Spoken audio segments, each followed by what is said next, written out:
It is, Yeah, isn't it? I've been expecting that there's methods around this, and so is this something that everyone can learn how to do on their own, or do you need assistance like yours, or like how does it kind of work in a way? To do what? I'm not sure what you're asking. To experience that sort of Out of body experience. that state, yeah, the out of body, and realize your higher self in a way. Okay. You can think about all of these things, or you can watch your thoughts thinking about all of these things. If you watch your thoughts thinking about these things, you're in Vipassana at home, and it's going to eventually do the job for you. It's slow. For some people, slow is good. I'm probably impatient. Slow is not good for me. I'm quite impatient too. I like, I've got so many things I want to do in life. I'm not prepared to spend an entire life in this particular body on one thing. And if I can make it happen quicker without lessening the quality of the outcome, then I will do it. It just makes sense. Everything evolves. Spiritual practices evolve. Most spiritual practices people practice today were designed for uneducated,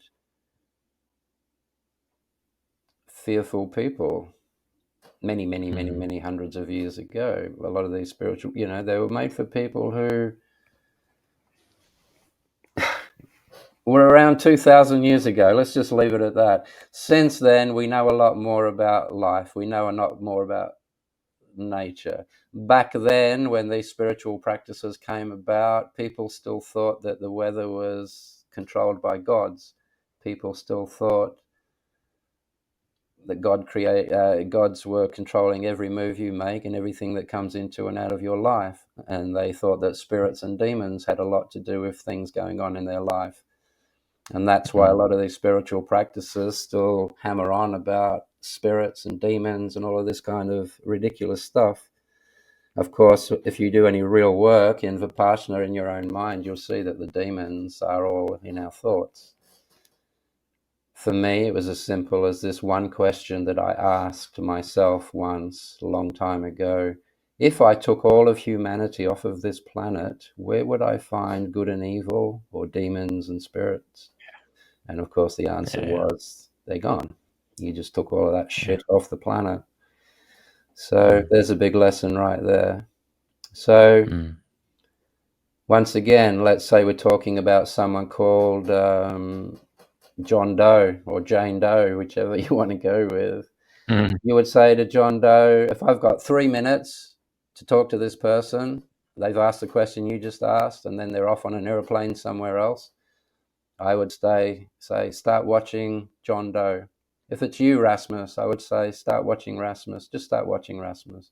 Watch what he thinks, watch what he does, watch why he thinks what he thinks. In that watching, two things will happen. You will learn so much about the vehicle, the monkey that we inhabit, but you will also re-identify with this, whatever you are in there, watching those thoughts. When you're watching your thoughts, you yourself aren't thinking. You're watching your thoughts. So by watching Rasmus, in order just to be able to do that, you are forced to step back away from your thought process just to watch. And eventually there has to come the question, what am I in here watching those thoughts? Because while I'm watching thoughts, I don't know my name. I don't have any fear. I have a great feeling of universal love welling up inside me, but only when I'm watching my thoughts.